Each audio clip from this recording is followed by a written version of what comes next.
মহেশ্বরের যুগল পদ্ম হৃৎপদ্মে করে আরাধ্য শুদ্ধ চিত্তে প্রণতি জানাই। সাধুগুরু বৈষ্ণব হেরি আর যত পুরুষ নারী আমার ভক্তিপূর্ণ প্রণাম গ্রহণ করিবেন সবাই। মানুষকে প্রণাম দিলে সে প্রণাম ঈশ্বরে মিলে, সর্বশাস্ত্রে তাহার প্রমাণ পাই। কবি চণ্ডীদাস যিনি উচ্চকণ্ঠে বলেছেন, তিনি সবার উপর মানুষ, সত্য তাহার উপর নাই। স্বামী বিবেকানন্দ একই কথাই দিয়েছেন আনন্দ, উচ্চকণ্ঠে ঘোষণা করেছেন বিশ্ব চরাচর।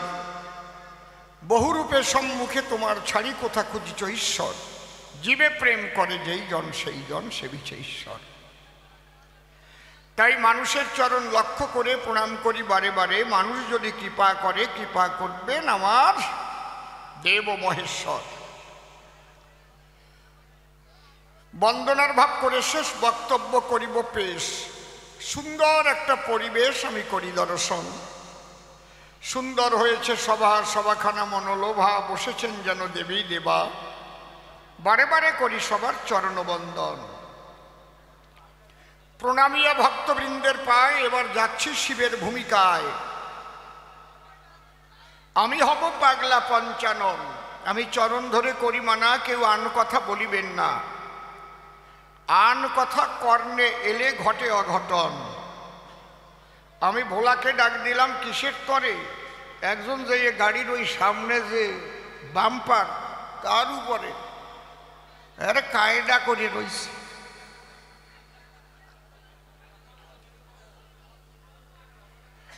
একটু বোঝে না যে ওই বাম্পারে হেলান দেওয়া ঠিক না। তোমার মাথায় একজন ওই জায়গা পাছা দিয়ে বসে থাকবে, এখন কি করবা? যাকে গাড়ি সম্পর্কে নাই জ্ঞান, দাঁড়িয়ে বলি সবাস্থান। ওই গাড়ির উপর আমাদের জীবন ভরসা করে সর্বদাই। ওকে আমি ভক্তি করি, বসে শোনেন নরনারী। আর প্রত্যেক ড্রাইভারও এই জন্যই বাড়ির থেকে বেরোবার আগে চাকায় জল দেয়, মানে পাও দয়। চুপ করে থাকেন সবে, এবার শিব হয়ে কথা হবে। আমি নিজ নাম করিয়া বর্জন, কবিগান গাইবার তরে দাঁড়াইলাম আসরে, নাম ধরিলাম পাগলা পঞ্চানন। টলে জীবার অটলে শিব বলে কয়, জীবের তো শিব হওয়া সম্ভব নয়। তথাপি এটা কবিগান, যে ভূমিকা যখন করে দান, দাঁড়াতে হয় সেই ভূমিকায়। সেই ভূমিকা রক্ষার তরে শিব হয়ে দাঁড়ালাম সভা পরে। আমি বারে বারে প্রণাম সেই পাগলা ভোলার রাঙা পায়। এইবার আমার বিপক্ষ কবি যিনি, নির্মল সরকার হলেন তিনি। আজকে তিনি কল্পনায় হয়ে নারদ মুনি প্রশ্ন দিয়েছে আমায়, আচ্ছা শিব কথা লবে আমাকে একটু বুঝিয়ে দেবে, তুমি বৃকদত্তকে বর দিলে ভোলা মৃত্যুঞ্জয়, কোনটা যেন একটু বেশি বাড়াই গেছো, একটু কমবে। আচ্ছা শিব বলো তুমি আমার ধারে, গুরু তো সবসময় শিষ্যকে রক্ষা করে। শিষ্য যদি বিপদে পড়ে, গুরু রক্ষা করে তার জীবন, তাই তো? ভীষণ যদি বিপদ হয়, মানুষ গুরুর নাম লয়, ঈশ্বরের নাম লয়, ভগবানের নাম লয়। ঝড় আসলেই আগে শুনছি রাম রাম বলতো, সর্বদাই বলতো না? ওরে ঝড় আইসে রে, রাম রাম রাম রাম রাম। এখন রাম রাম কলিকবেনেও বিজেপি করে। কি জ্বালায় পড়েছি। আমাকে 14 পুরুষ যে রাম রাম কইয়া আইছে, এই রামায়ণ গাইয়ে দুটো বাদ জুটিছে, হ্যাঁ? তখন বিজেপি সৃষ্টি হয়েছে নাকি? কি কথা কর না কেন? আগে মা বাবা মরে গেলে উদ্ধার হতো না রামায়ণ না দিলে। ঠিক বললাম না কি বললাম?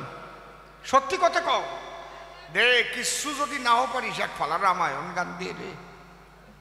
আমা কও, তোমরা কও সত্যি কথা না মিথ্যে কথা? তাহলে আর এখন ওই যে ওই ওই বিজেপি কি জ্বালায় যে পড়িছি, আর কব কার কাছাকাছি। তোমরা ফাল্গুন মাসে গরুর পূজা করছে না, যেটার নাম গোফাগুনা পূজা? হাত তোলো, করতে কিনা যারা করতে হাত তোলো। মিথ্যা কথা কবা না, মিথ্যা কথা বলি তার হাতে কিন্তু প্যারালাইসিস হয়ে যাবে। হ্যাঁ, আমি মানে আমারে ভালো বানাবার জন্য হাত তুলবা না। গোফাগুনা পূজার কথা জানো তো তোমরা? হতো তো সেই সময় বিজেপি তৈরি হয়েছে নাকি? আমাকে 14 পুরুষটা গরুর পুজো করে আসতে গোয়াল ঘরে, ফাল্গুন মাস এলে পরে কারো ঘরে যদি গাই বিয়া তো এই গোপাগুলো পুজো দিত, তারপরে কি কি যেন বাটিয়ে আবার কলকে দিয়ে সাপ দিত গার গায়ে, কাও কাও শালির গুঁড়ো আর মিষ্টান্ন দিত, খই দিত, কি সুন্দর ঘুরিয়ে ঘুরিয়ে খাইয়ে বেড়াতাম। এখন গরুর পুজো দিতে যাবা কবে ওই যে বিজেপি, কও কি জ্বালায় পড়েছি। চুপ করে থাকেন সবে। আমাদের সংস্কৃতি আমাদের রক্ষা করে রাখতে হবে। কেউ যদি অন্য সংস্কৃতির সঙ্গে যোগ দিয়ে এই সংস্কৃতি ধ্বংস করতে চায়, অন্তরে আমাদের আছে ভাবো তাদের ভারতবর্ষ থেকে আমরা ছুঁড়ে ফেলে দেব। আমাদের সংস্কৃতি আমরা রক্ষা করব সর্বদাই, ঠিক তো? প্রথম প্রশ্ন করেছে গান, তুমি দাও সমাধান। তুমি ভোলানাথ ঈশান, তুমি গুরু হইয়া শিষ্যবধ করলে কি কারণ? এ কথা অতি সত্য। আমার শিষ্যের নাম বৃকদত্ত। তাহলে এই ঘটনাটা আপনারা না শুনলে তো বুঝবেন না কোনো জন। তাহলে ঘটনাটা কি সেটা খুলে বলতে হবে তো নাকি? আচ্ছা, তাই শোনেন। বৃকদত্ত নামে একজন দৈত্য বনে করে বাস। তার অন্তরেতে জাগিল নব অভিলাষ। অভিলাষ মানে আশা। কি? এই যে জন্ম নিয়ে মানুষ যায় মরিয়ে, আমি অমরত্ব লাভ করব শিবের সাধনা করিয়ে। কেন? একমাত্র শিবকে বলে মৃত্যুঞ্জয়। শিব যদি আমারে বর দেয় তাহলে আমি অমর হয়ে থাকবো ধরা পড়ে। এই জন্য সে বন মাঝে বসে গেল, ওং নমঃ শিবায় ওং নমঃ শিবায় জপ করতে আরম্ভ করল। ঊর্ধ্বপদ হেট মুন্ডে শিবনাম জপে তুণ্ডে। তুণ্ড মানে মুখ। কঠিন সাধনায় রত হইল যখন, টলে গিয়েছিল তখন শিবের কৈলাসের সিংহাসন। ভক্ত যদি ডাকে ভগবান কেমন করে থাকে, তখন আমি শিব গিয়ে তরে দিলাম দর্শন। বাবা ওঠো, দেখো আমি তোমার আরাধ্য দেব, দেবের দেব মহাদেব দিয়েছি দর্শন। আমি যখন তার কাছে আসি সে হলো দারুণ খুশি। হায় রে কি মধুর হাসি। আমার চরণ করিল বন্দন। ডেকে বললাম তার ঠাই, বাবা আমার ডাকিয়া কেন, তুমি কি চাই? কয় শোনো ভোলানাথ গোসাই, আমার অন্য কিছুর আশা নাই। আমি অমরত্ব লাভের জন্য করতেছি তোমার সাধন। তার মানে কয় আমি জানো আর না মরিয়ে ভুবনে। আমি বললাম তার সন্নিধানে এই বর দেওয়া আমার সম্ভব নয়। ডেকে বললাম দিগম্বর, দিতে পারি তোমাকে বিকল্প একটা বর। কি? তুমি হাত ছোঁয়াবা যার মাথায়, আমি বর দিতে পারি, তবে তার মাথাটা ভস্ম হয়ে যাবে। তাহলে তোমার কাছে জমো আসতে পাবে ভয়, এই যাবো না, যদি ওই জায়গায় গেলি মাথায় হাত দিয়ে আমারে বাড়িয়ে ফেলায়। বুঝেছেন? বৃকদত্ত ভাবে তাই। তাহলে অন্য কায়দায় তো আমি অমর বরই পাই। আমার কাছে যদি কই আমাকে মারিতে কখনো হ্যাঁ বাসনা নিয়ে চিতে দেয় দর্শন, খালি হাত বাড়াইয়ে মাথায় হাত দেবো, ওইটারে বর্ষ করে ফেলাই দেবো, আমার আর হবে না মরণ। এই কথা বলার পরে বৃকদত্ত বলে মোরে ঠিক আছে পাগলা দিগম্বরে, ওই বর আমাকে করো অর্পণ। যখন চাইল ওই বর দিলাম তারে মহেশ্বর। হাত দেবে যার মাথার পর ভস্ম হবে বিলক্ষণ। বলি আপনাদের কাছাকাছি বর দিয়ে যখন আমি ত্রিশূল নিয়ে হাঁটা দিছি, ওই টাইমে এই নারদ গিয়ে ওই জায়গায় দিয়েছে দর্শন। কেন তো যাওয়ার দরকার ওই সময়, উনি গেছে। যাই কয় বৃকদত্ত, কি তুই তো হয়েছিলি সাধনায় মত্ত, দেখলাম শিব এসে সত্য তোলে দিল দর্শন। বলতো তুই আমার ধারে কি বর দেশে তোরে? বলে হাত দে বোঝার মাথার পরে ভস্ম হবে বিলক্ষণ। কয় তুই যার মাথায় হাত দিবি সেই ভস্ম হবে? বলে হ্যাঁ। বৃকদত্ত নারদরে কয় বিশ্বাস না করো, মাথাটা বাড়াইয়ে দাও, আমি হাত দিচ্ছি। নারদ কয় সাবধান, আমার মাথায় হাত দিবি কেন? আমার মাথায় হাত দিবি কেন? কিন্তু অনেক সময় দেব দেবতারা খুশি করবার জন্য এরকম বর দিয়ে চলে যায়। কিন্তু বর পাকা বর না কাঁচা বর, তুই আমার কথা ধর, একটু এক্সামিন করার প্রয়োজন রয়, পরীক্ষা করতে হয়। কয় কোন জায়গায় পরীক্ষা করব? কয় একদম আসল জায়গা। ও শিখাই দিছে, ওই যে শিব হাঁটিয়ে যাচ্ছে, তুই যা ওর পাশে পাশে যাইয়ে কবি, শোনো পাগলা দিগম্বর, আমি হাত দিয়ে পরীক্ষা করব তোমার মাথার পর, তোমার বরে তুমি বর্ষ হও কিনা এইটা আমি আগে দেখতে চাই। কত বড় ফাজিলির ফাজিল! ওরে পাঠাই দেওয়া দরকার না ব্রাজিল, ওরে ভালো করে ঘষে দেবে করে মাজিল। এই কেউ শিখাই দেয় এরকম ফাজিল কথা? যে গুরু দিয়েছে বর হাত দেবে তার মাথার পর, এই শিক্ষা দেয় ব্রহ্মার নন্দন। নারদ মুনি ডেকে বলে শিব ঠাকুর ভস্য হলে বুঝবো যে খাঁটি বর তোরে করেছে অর্পণ, কারণ শিবের নাম মৃত্যুঞ্জয়। তার মাথা যদি ভস্য হয় বাসু, তাহলে তো বর সত্যি হবে সেই সময় নাকি?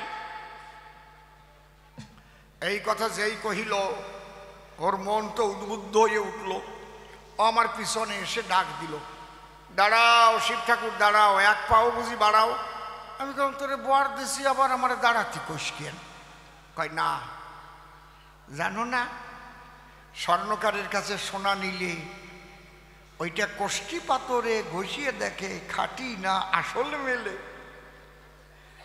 তুমি তো আমাকে বর দিয়ে করতেছো গমন, বর দিয়েছো দিগম্বর, কাঁচা বর না পাকা বর, এটা একটু পরীক্ষার আছে প্রয়োজন। আমি বললাম কি দিয়ে পরীক্ষা করবি? কয় তোমার মাথায় হাত দেব। আমি বললাম আমি তোর গুরু। ও কয় গুরু দিয়েই হবে বউনি শুরু। হাসিয়ে পড়তিস, আমার কেমন লাগতেছে তুমি কেমন?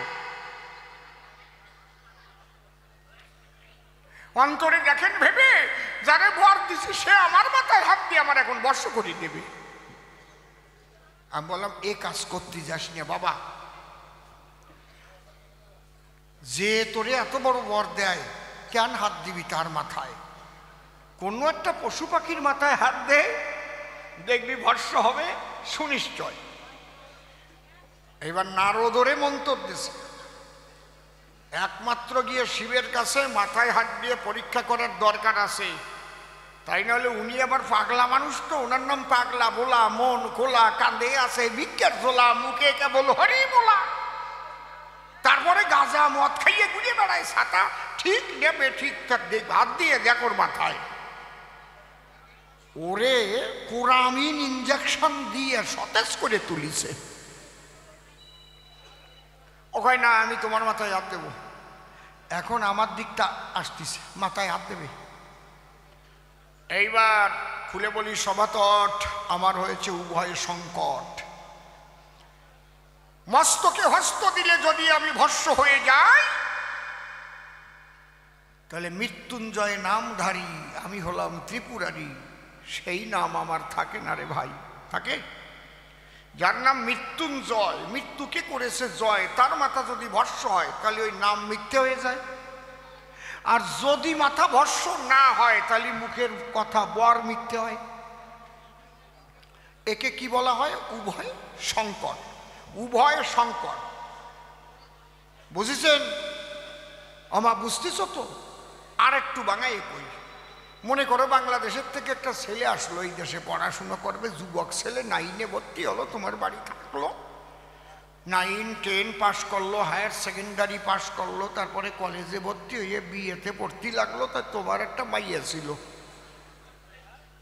মাইয়াটাও যুবতী, দুইজন আকৃষ্ট হলো দুইজনের প্রতি, তোমার বাড়ি থাকতে থাকতে ইন্টু বিন্টু হয়ে গেল। হাসিয়ে পড়ে, বুঝেছ তো? ওই ইন্টু বিন্টু হওয়ার পরে গর্বের সঞ্চার হয়ে পড়ে। ও তো পলাইয়ে বর্ডার পাস হয়ে চলে গেছে বাংলাদেশের ভিতরে। এইবার মাইয়াটারে কি করবা? যদি পেটের সন্তান নষ্ট হয়, ভ্রূণ হত্যা তারে কয়। ব্রহ্ম হত্যা পাপের চাইতে মহাপাপ, লেখা আছে শাস্ত্রের কথায়। আর ওই সন্তান রেখে দিলে, কন্যা কিংবা জন্মিলে ছেলে, সমাজের লোকে কি তাকে ভালো বলে? থুথু দেবে গায়ে। এরে উভয় সংকট বলা হয়, রাখলিও জ্বালা, ফেললিও জ্বালা। আমি পাগলা ভোলা দৌড় আরম্ভ করলাম। সেই সময় ও তো হাত না দিয়ে ছাড়বে না আমার মাথায়। মনে মনে ভাবলাম তাই আমি কালীর কাছে যাই। আমি গিয়ে কালীর ঠাই বললাম, কালী, কালী, ও কালী। কালী কয়, ডাকো কেন? খালি খালি খালি শ্মশানে মশানে থাকবা আর বেকায়দায় পড়লে আমার ডাকবা না। কালী, আমি তো তোমারে খারাপ বাসি না, তুমি আমারে কি পাড়ান্ডা পাড়াও, তোমারে কিছু কই? আজকে আমি একটু বিপদে পড়েছি, তোমার নিকটে আসিছি, আমি আর যাবো কই? কি বিপদ? ওই যে দেখো বৃকদত্ত এসেছে ধেয়ে, আমার মাথায় হাত দিয়ে ভস্মীভূত করে দিতে চায়। কালী বলে, এই শক্তিও পেল কোন জায়গায়? আমি নরম হয়ে বলছি কালীর কাছাকাছি, এই বরটা তো আমি ওরেই দিছি, হাত দিবি যার মাথায় সে যেন বস্ত হয়ে যায়। কালী কয়, ওই ঝামেলার মধ্যে আমি যাব না নে। আমি খান্ডা নিয়ে যাওয়ার পরে ও যদি ওর কাছে পৌঁছানোর আগে হাত লম্বা করে আমার মাথায় হাত দেয়, তা আমি তো বস্ত হয়ে গেলাম। তারপরে আমি বললাম, কালীর ধারে এই বিপদ থেকে আমাকে কে রক্ষা করতে পারে? বলে, যার নাম নিয়ে শ্মশানে মশানে ঘোরো নিবার, তোমাকে রক্ষা করতে পারে তোমার গুরু, যা দিয়ে তোমার জীবন শুরু, যিনি হচ্ছেন কৃষ্ণ গুণাধার। বিপদে পড়িলে পরে গুরু তাকে রক্ষা করে। তুমি শ্রীকৃষ্ণের নিকটে গিয়ে হও উদয়। কালীর কথা শোনার পরে আমি পাগলা দিগম্বরে দৌড়াইয়ে কৃষ্ণের কাছে গেলাম। সেই সময় আমি তো হাঁপাই গেছি, আরো আমার যা পেট, মনে ফারাক্কার গেট। শুয়ে থাকলে আরাম পাই, দৌড়োদৌড়ি করতে আমি পারি নাকি? ভোলানাথ গোসাই কি দৌড়ে দিছি, হাসার কথা না, তুমি তো খালি হাসতেছ। কৃষ্ণের কাছে যখন আমি হইলাম উদয়, কৃষ্ণ তখন আমাকে দেখে অমনি বলে ডেকে, কি হয়েছে? বলা, মৃত্যুঞ্জয়। আমি বললাম, আর মৃত্যুঞ্জয় কইয়া না, কাম ছাড়া হয়ে গেছে। কেন? ওই যে, হ্যাঁ, ও তো বৃকদত্ত। মানে হ্যাঁ, ও হয়েছে আমাকে মারিতে উদ্যত। কেন? আমি পাগলা দিগম্বর ওর সাধনায় তুষ্ট হয়ে দিয়েছি। বর হাত দিবি যার মাথার পর, ভস্ম সে হবে সুনিশ্চয়। এখন ডেকে বলে, তাই ও শিব, তোমার মাথায় হাত দিয়ে তোমার এই বর্ষ করতে চাই। তাই আমি পড়েছি দারুণ বেকায়দায়। হে নটবর, তুমি আমারে রক্ষা করো। কৃষ্ণ তখন ডেকে কয়, শিব, যারে তারে শক্তি দেওয়া উচিত নয়। শক্তি যদি বেকায়দায় দেওয়া হয়, সেই শক্তির অপব্যবহার হয়। এমন এমন মানুষ শক্তি পায়, আপনারা ভোট দিয়ে এমএলএ বানাই দিলেন, কেউরি পঞ্চায়েত বানাই দিলেন, কেউরি এমপি বানাই দিলেন, সে যদি চোর হয়, দফা সারা শক্তি পাইছে না, কোটি কোটি কোটি কোটি কোটি কোটি কোটি কোটি কোটি কোটি কোটি কোটি কোটি কোটি কোটি কোটি কোটি কোটি কোটি যাও। বুঝেছ? তাহলে শক্তি কারা করে দান? যত্র জীব তত্র শিব, যত্র নারী তত্র গৌরী। চিন্তা করেন নরনারী, এই মানুষ রূপে শিবের আর শক্তি করে দান। ওই ক্যাতরার মা, ফেলানির বাবা, ওরা ভোট দিয়ে বানায়। ঠিক কইছি না বেঠিক কইছি? আর যখন ভোটের সময় আসে দেখবেন, আরে কুড়িয়ে ঘরের পাশে, ভালো আছেন তো? সত্যি ভোট চলে গেলে আর খবর নাই। কিন্তু শোভন মজুমদার তা না, সব সময় করে আনাগোনা। ঠিক কইছি না? দেখবেন পাবেন সব সময়। এই জন্য বুঝিয়ে শুনে শক্তি একজনকে দিতে হয়। কতটা শক্তি আপনার একটা আঙুলের টেবায় তা চিন্তা করতে পারেন। খালি ফুটুস করে একটু টিভিয়ে চলে আসবেন, লাল বাতির গাড়ি, আরে বাবা, মানুষজন ধরে নার বাড়ি, কায়দা কত টাকা কারি কারি। খালি গান শুনলে হবে না, এর মধ্যে নিয়ে খাইয়ে হজম করিয়ে রক্ত বানাই নিতে হবে শরীরে। এই জন্যে কৃষ্ণ করে মানা, শিব যাকে তাকে শক্তি দান করতে হয় না। যাও, যখন শরণ নিয়েছ আমার পায়, এবারের মতো রক্ষা করব তোমায়। ওই বৃক্ষতলায় করো অবস্থান, অন্তরে আমার আছে ভাবো, ওর খেল আমি এবার দেখিয়ে দেব। এই কথা কৃষ্ণ বলেই একটা মোহিনী মূর্তি ধরল সেই জায়গায়। মোহিনী মানে কি? সুন্দরী, রমণী।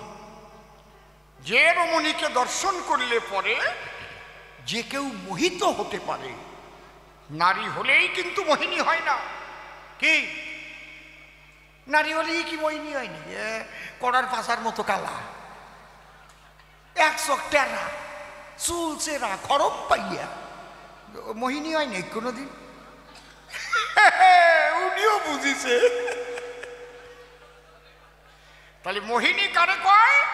যে নারীকে দেখলে পরে বিরাট শক্তিশালী পুরুষ পর্যন্ত মোহিত হতে পারে, মোহিনী বলে তারে। সেই মোহিনী রূপ ধারণ করে শ্রীকৃষ্ণ নিত্যের ভঙ্গিমায় হেঁটে হেঁটে গিয়ে একদম দত্তের নিকটে দাঁড়ায়। হ্যাঁ, দত্ত চেয়ে দেখে, তাই এমন রূপ তো জীবনে দেখি নাই। কোটি চন্দ্র মন্থন করে যেন ঢেলেছে কেউ এর গায়ে। যে রূপ দেখিলে পরে মনপ্রাণ নেয় হরে। হাত দেবে যে কার মাথায় ভুলে গেছে। এখন ওর মধ্যে একটা চিন্তা আইছে, এই মোহিনীর বিয়ে কোন কায়দায় করা যায়। বিয়ে করতে না চাইলে জোর করে ধরে নিয়ে চলে যাবো, হাত কাট দেওয়া টেওয়া নাই আর। তা প্রথম আমি একটু বলিয়ে দেখি কি। তখন ওই বৃকদত্ত কি করে, ডাক দিয়ে বলে মোহিনীর ধারে, আচ্ছা তুমি এইভাবে একা একা বেড়াচ্ছ ঘুরে, তোমার মা বাবা কিংবা সংসারে কেউ নাই? মোহিনী ডেকে কয়, আমি বড় অসহায়, আমার কেউ নাই। এইবার যা দত্ত আনন্দ পাইছে, তাহলে কায়দার জিনিসই আইছে, যার কেউ নাই। দত্ত বলে, ও সুন্দরী, আমি কি তোমার জীবনের কেউ হতে পারি? মানে কেউ, বুঝেছেন তো নাকি? অত বাঙায় আমি করতে পারবো না। তুমি যদি আমায় করো বিয়া, আমি সংসার করব তোমাকে নিয়া, তোমার চাহিদা আমি করিব পূরণ। ভেবে দেখো, তাই আমার মতো সুপুরুষ কিন্তু সর্বত্র নাই। সব দিক দিয়ে আমি সুন্দর সুঠাম, তোমাকে যদি আমি অঙ্ক সাইনী রূপে পেতাম। বলছেন তো দত্ত। তো মোহিনী বলে, এমন ভাগ্য আমার হলে, আমার মতো ভাগ্যবতী এ ভূমণ্ডলে আর কেউ নাই। দত্ত আরো ফিদা হয়ে গেছে। কি তাহলে খিদা পিটানির কায়দা এসে গেছে। কিন্তু মোহিনী ডেকে কয়, আমি যে বিয়ে করব তোমায়, আমার ছোট্টকালে একটা প্রতিজ্ঞা করা রয়। কি প্রতিজ্ঞা?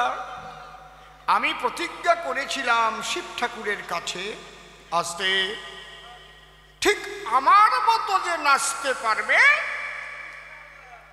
সেই আমাকে বিয়ে করবে, আমি বধূ রূপে যাব তার কাছে।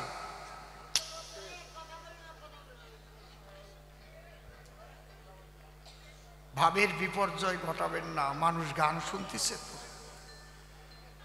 আমি যেভাবে নাচবো, আমি ঠিক তাকিয়ে দেখবো, যে পুরুষ আমার মতো নাচবে সে আমাকে পাবে। দত্ত ডেকে বলে, তাই তাহলে নাচো, আমিও নাচিয়ে দেখাই। বিয়ের বাতিক, বিয়ের বাতিক যদি একবার আসে গায়, গান না জানলেও গান গায়।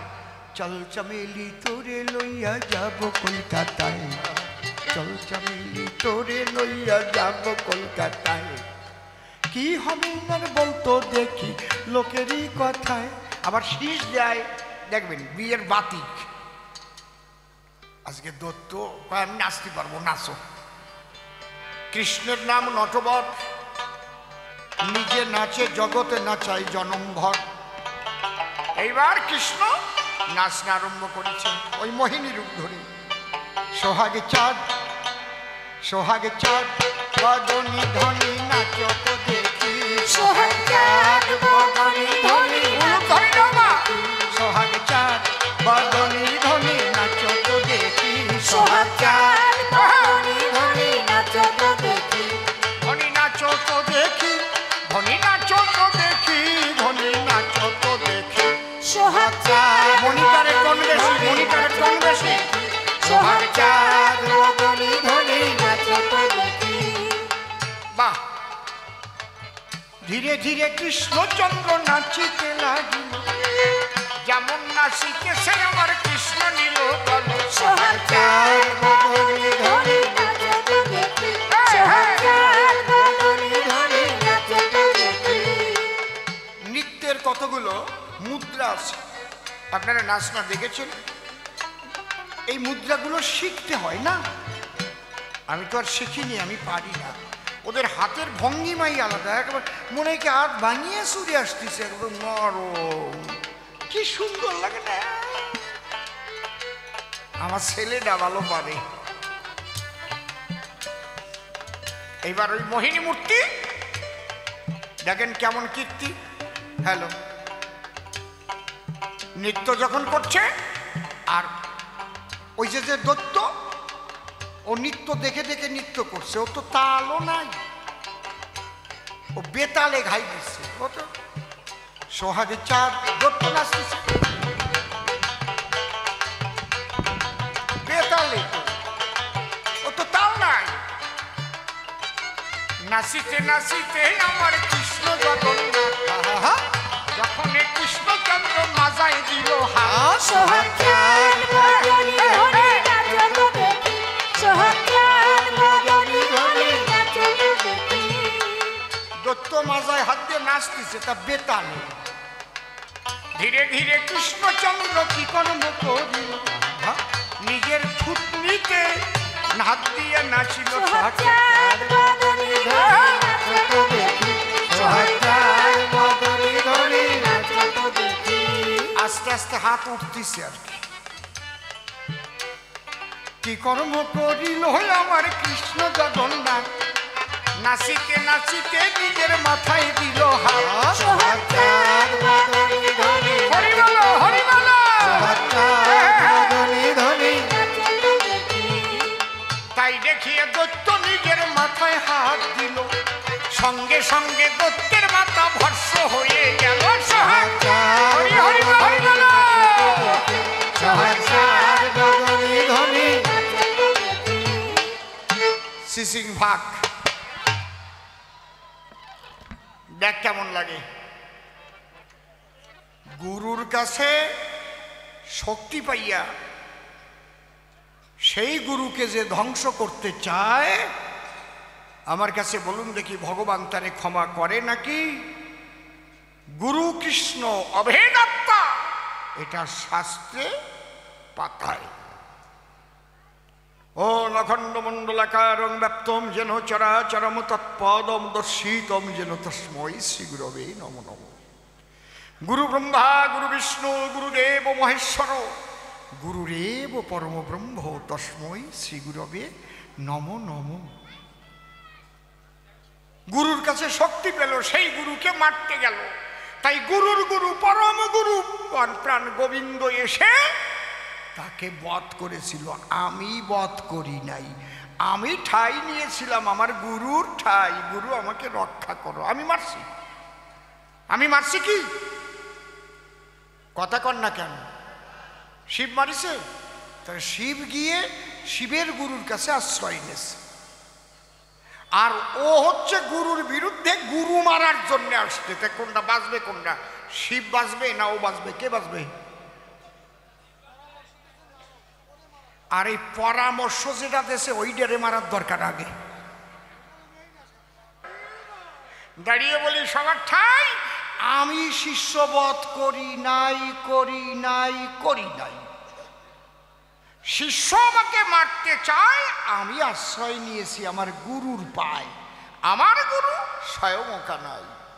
বল হরি বলে আমি ভাসি চোখের জলে, ভিক্ষার ঝোলায় স্কন্ধে আমি করিয়া ধারণ, সোনার কাশি ত্যাগ করে মনপ্রাণ এক করে গুরুরা ভাবি জবি সর্বক্ষণ। তাই আমি বিপদ দেখে গুরুকে বলেছিলাম ঢেকে ঢেকে, বাবা তুমি ছাড়া বান্ধব আমার নাই কোনো জন। কেউ যদি বিপাকে পড়ে শরণ নেয় তার গুরুর পদনখরে। যে যাকে গুরু করেছ মান্য দিও সর্বক্ষণ। গুরু মান্য যদি একটা গাছরেও গুরু করে, যদি গাছরে মান্য দেয়, বিশ্বপিতা ওই গাছ হয়ে তার বিপদকালে রক্ষা করে সর্বদাই। ছোট্ট একটা কথা শুনিয়ে যান।